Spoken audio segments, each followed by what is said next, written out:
अमित भाई, आज प्रचार का आखिरी दिन है। लगातार 1-1.5 महीने से आप खुद भी कर्नाटका जाते रहे हैं। क्या लगता है, मूड क्या है कर्नाटका के लोगों का, कर्नाटका की जनता का? कर्नाटक के सभी क्षेत्रों में मेरा दौरा हुआ है, चाहे वो उत्तर कर्नाटक हो, मतलब कित्तूर कर्नाटक हो, कल्याण कर्नाटक हो, मैसूर मांड्या रीजन हो, हासन हो या बेंगलुरु हो। सभी क्षेत्रों में भारतीय जनता पार्टी के प्रति रुझान, उत्साह और समर्थन गत चुनाव की सापेक्ष में बहुत बड़ा है। एक बहुत बड़ा उत्साह डबल इंजन की सरकार बनाने के लिए वहाँ दिखाई पड़ता है। मोदी जी की लोकप्रियता अमाप और अपार है और ये सीधी वोट में कन्वर्ट हो रही है। ये स्पष्ट रूप से दिखाई पड़ता है कि हम पूर्ण बहुमत के साथ भारतीय जनता पार्टी वहाँ सरकार बनाएगी।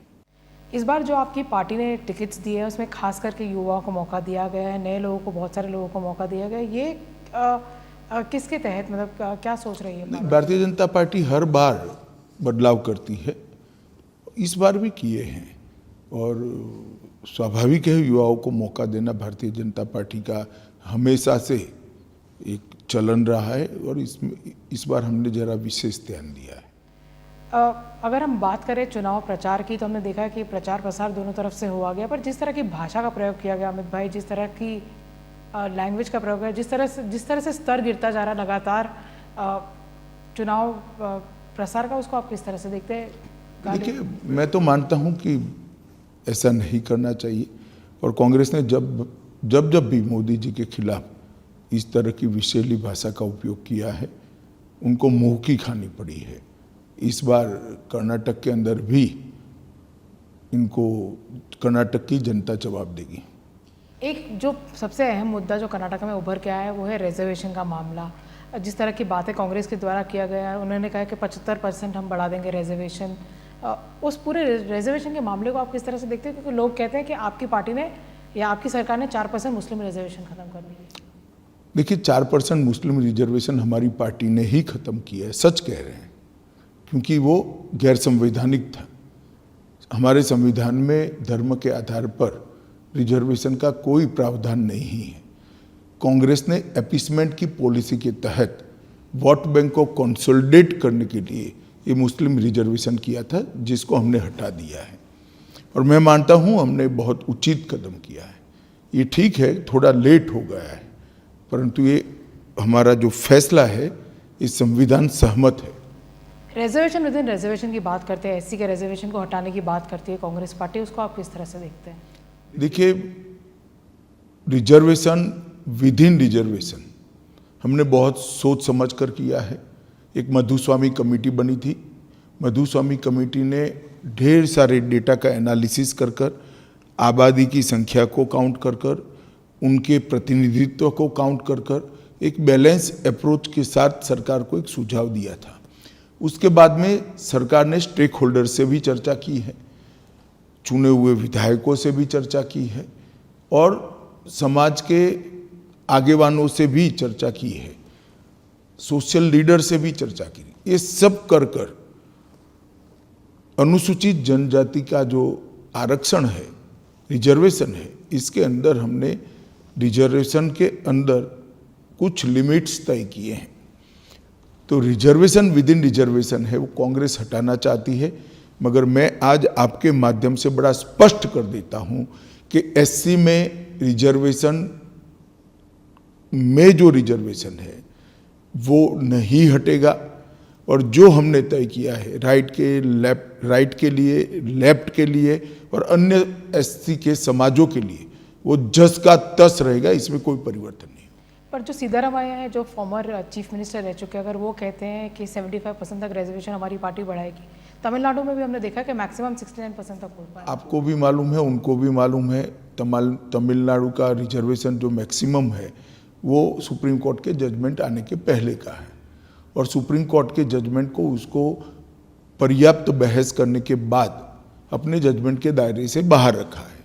बाकी तो बोलने के लिए तो कुछ भी बोला जा सकता है, परंतु मैं इतना ही कहना चाहता हूं कि आप अगर मुस्लिम रिजर्वेशन 4% से बढ़ाकर 6% करना चाहते हो तो कांग्रेस पार्टी ने स्पष्टता कर देनी चाहिए कि वो किसका कम करेंगे। ओबीसी का कम करेंगे, एससी का कम करेंगे, एसटी का कम करेंगे, लिंगायत का कम करेंगे या वोकलिका का कम करेंगे। सिद्धरामैया जी ने चुनाव प्रचार समाप्त होने के पहले स्पष्टता कर देनी चाहिए।